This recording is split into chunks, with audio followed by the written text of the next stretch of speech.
16 Coxed Fours. So we'll go back to the start. Just underway in race 343, semi-final of the Junior Coxed Fours with Henley Rowing Club on the Berkshire Station and Gloucester Hartbury, winners at the National Schools Regatta in the Championship Girls Coxed Fours category on the Buckinghamshire Station. So obviously the Chris Boothroyd up against Tom Petitius here on the towpath. It's a real scrap between these two, vying for supremacy on the junior women's rowing circuit. So this is the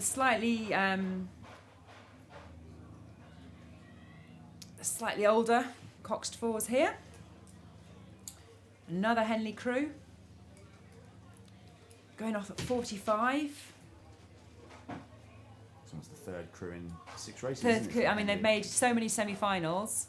They're going to have quite a few representation in the final, but this is going to be closer. They're going to have to do something if they want to make the final in this one. Looks like Gloucester Hartbury have taken the early lead. Well, this is the top Gloucester Hartbury crew, and they made the switch to Sweepall this year after sculling and winning 2 Diamond Jubilee Challenge Cups. I'm sure they'll jump back in the quad for Henley Royal, but sticking to 1 oar at the moment, and it seems to be working for them because from my perspective, I think they've got about a half a length lead. I think they have. They've settled down now to rating 33, 34. Got out really long. It does look, we can't tell from the pictures, but it does look a little bit, I'd say a little bit windy, a little bit choppy. I've noticed in the past few races that the boats have been tipping a little bit more. They seem to be getting caught a little bit sometimes. But we've generally, I don't know whether I should say it, touch wood. The forecast for this weekend has been terrible, but we've had absolutely the best of it. So far, yeah, definitely. So far. I arrived on day 1 with all my waterproofs and had to borrow sun cream and buy a hat, a cap. I have to say my eyesight might not be as good as I thought it was. I think they did have, but I think Henley, their experience... pulled them back into contention. I think Gloucester Hartbury did have it, but Henley not giving up. Familiar stretch of water, as we said before. They're up by a canvas, aren't they? Yeah. The bow girl of the Gloucester Hartbury boat just level with the stroke girl of the Henley crew. So that's 3 seats. It's about a third of a length. And now Henley's starting to move away. They've upped their rating again. So they're 34, 35 to Gloucester Hartbury's 33, which is allowing them to squeeze out. Just the sharpness a little bit more. Should be a huge turn up for the form books if Henley can turn over Gloucester, because obviously Henley was silver medalist in the same event that Gloucester won 3 weeks ago at the National Schools Regatta. Henley Rowing Club really on a roll, aren't they? Yeah, smashing it. On home territory as well, I suppose. Gloucester have had to travel to race here at the Henley Women's Regatta, and Henley have had to walk down the towpath, quite literally. So they'll have plenty of support as they enter the enclosures. They have so much talent. So they had a junior Coxed Four. This is still a J16 Coxed Four. This is a junior Coxed Four, the slightly older girls. Yeah. And they had a second Coxed Four as well, who made it through time trial and got knocked out in the first round. So they've, so impressive. That's in addition to their sculling programme. Yeah. Chris Boothroyd is truly running an empire down there, and it does appear to be working because they come past our commentary station just underneath the tower. It does appear to be Henley who continues to lead. We're in for a bit of a race here. So Henley's still at 34, 35, which in a Coxed Four is quite, at this stage of the race, is quite something. They're keeping it up there. Yeah, chunky rhythm from the Henley girls. They don't look phased at all, do they? Not at all, no. I'm always so impressed to see junior rowing. I think that I started at 18 and my first few races, and what I looked like and how scared I was, how terrified I was in my first few races, and they're just eating this up. They're used to it, aren't they? They're used to the nature of side-by-side racing. 35, Henley, they're really pushing on now, trying to stay up there. We're going to miss the end of that one. We're back to the start for race 344.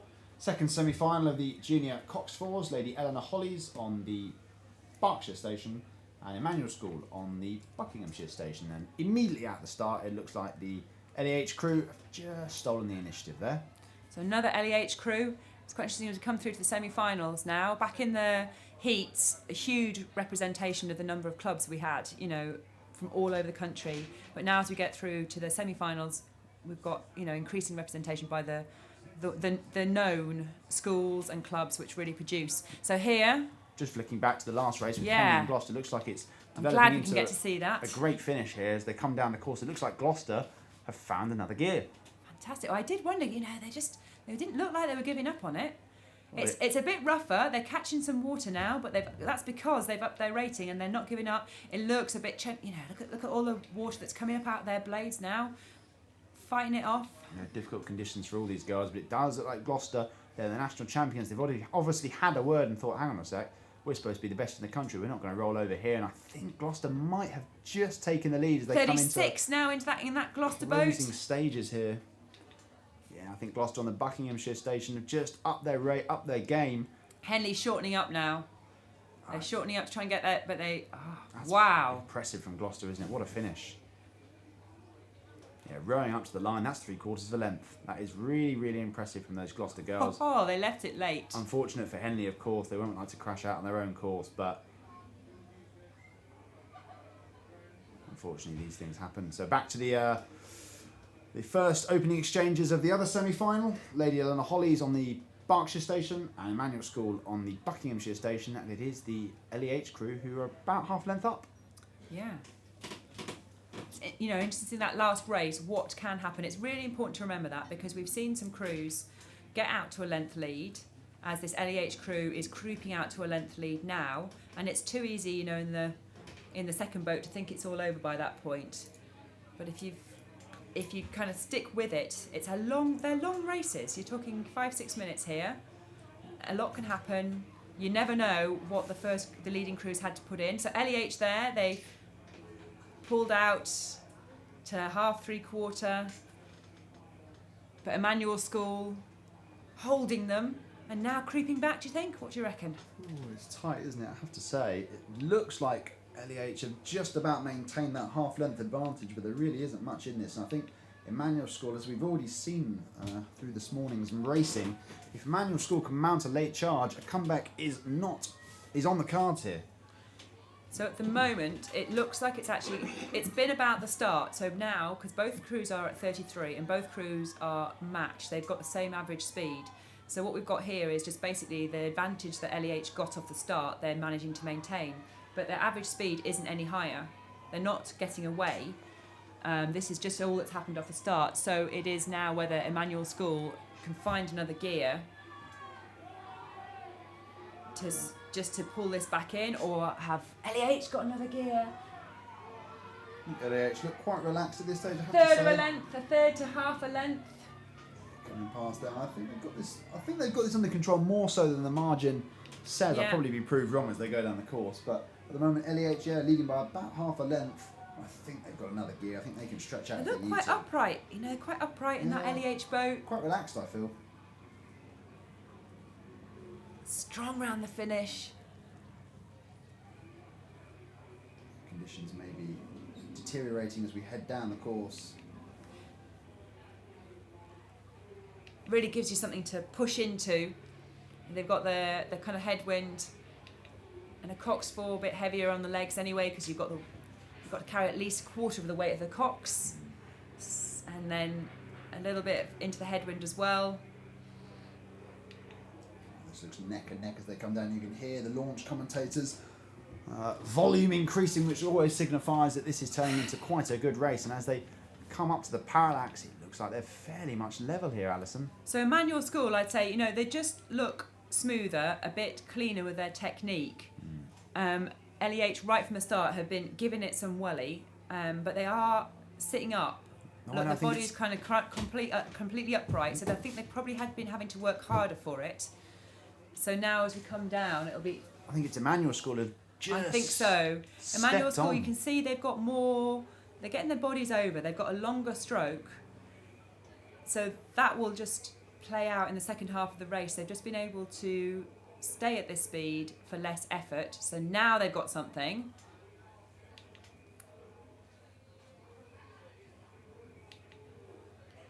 Great race as they come down the course here. It does look like Emmanuel School, again, as said earlier in the course, it looks like they have timed their push to perfection. I think LEH might have run out of gas at the pivotal moment, and Emmanuel School have stolen through to take this. So LEH still up at 34, which is why they're looking a bit shorter. Emmanuel School have done, they're at 32 and they didn't up their rate. They just relied on their length and power and have pushed through. And again, with the second stage of this race, we've seen again a crew take 2 lengths out of a crew in 200 metres. Yeah, super stuff there from Emmanuel as they cross the line. A length Right. up on LEH, so that'll be So what's that? Emmanuel and Gloucester Hartbury progressing to the final of the junior Coxed Fours. Yeah. So we'll head back to the start for the next race, which is underway on the course, which is race 345, a semi-final of the senior double sculls with Tideway Scullers School on the Berkshire station and Leander Club on the Buckinghamshire station. And it is the Leander Club crew. I think this has got Debbie Flood in it again. Oh no, it's the senior double sculls, so maybe not. I think this is one of the girls who won the Diamond Jubilee Challenge Cup in 2012 on board. So loads of experience of this course, and Leander Club are sitting around a length and a half up on the crew from the Tideway Scullers. Yeah. So this is the senior double sculls for the Rose McLaughlin Trophy. Very notable women's coach. Done a lot for women's rowing, so its trophy's named after Rose McLaughlin and sponsored by Tim and Sarah Lohman. So many of these cups now sponsored, and really important to the regatta to have that. But this double, Leander double, yeah, they're not troubled, are they? So are they from the quad earlier? They're having a busy day. I don't know if they're from the elite quad. I think they're from the senior level, but they are senior. 2 or 3 lengths up now on this crew from Tideway Scullers, and it would take a brave man to bet against this Leander crew going all the way. We've got those pictures though. That Scullers double hurting. Quick look round. Pushing it away. But not looking troubled. Again, what Leander's managed to do in the past 15 years since its first women members, always noted for its development of men's rowing and sculling, and the first women members allowed in, and then really concentrated on a huge development programme there for women's rowing as well. Absolutely. So that one, not much in dispute. No, Let's see if we get a closer race with this one.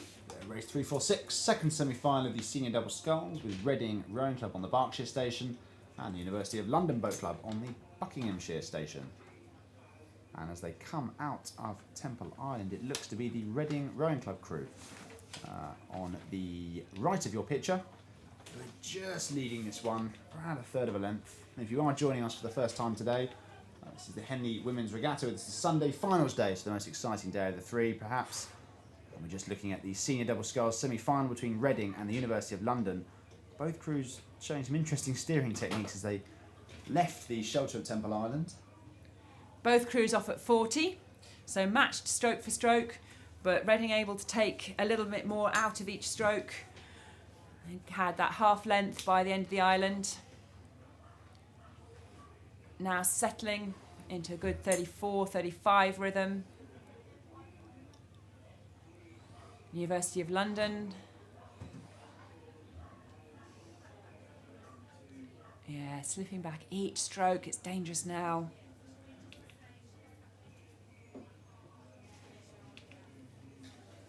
So 34, 35, and there they've got the length. It's Reading Rowing Club just moving out. It's around a length over their counterparts from the University of London Boat Club. Do look to be the livelier of the two crews, it has to be said at this stage. More of a dynamic rhythm in their crew. They're just straining to break contact from the UL crew, clad in their distinctive purple kit.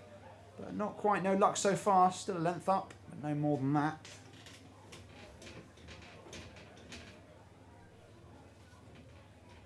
Both crews dead straight.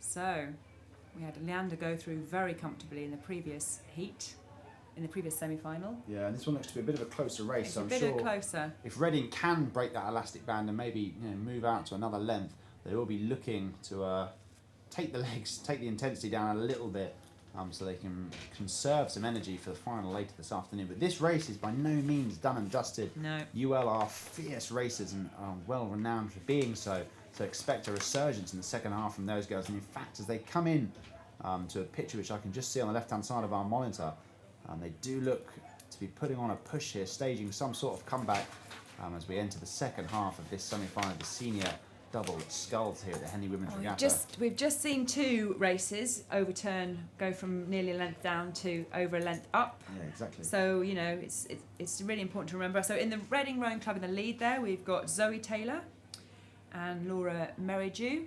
Zoe Taylor, of course, who was a strong athlete on the junior circuit, won a couple of medals.